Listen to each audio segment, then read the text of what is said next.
پاکستان سے جمعیت علماء اسلام تو کراچی کی اسرائیل نامنظور کانفرنس ہوتی ہے اور تاس و قتل کہ اس میں مسجد اقصی کے خطیب، مسجد اقصی کے امام حماس کے قائد نے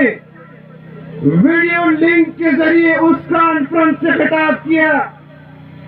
اور آپ نے مشاہدہ کیا کہ حکومت نے، ریاست نے،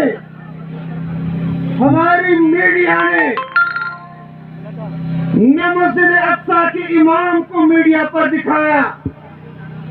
نہ مسجد اقصی کے خطیب کو میڈیا پر دکھایا، نہ حماس کے قائد کو میڈیا پر دکھایا۔ اگر ریاست کا موقف اسرائیل نامنظور کا وہی موقف آج بھی برقرار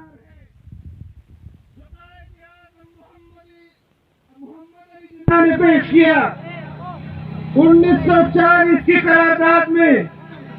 جہاں پاکستان کی قرارداد پیش کی گئی، وہاں پر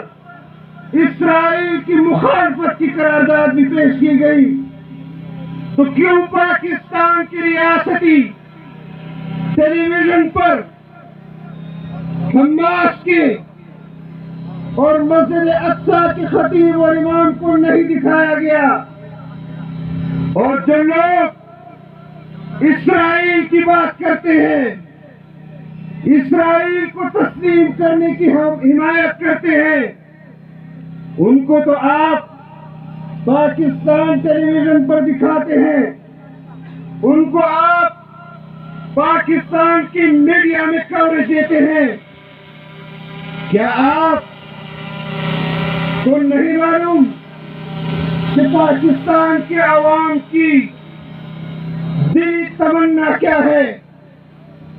ہمارے دل، پاکستانیوں کے دل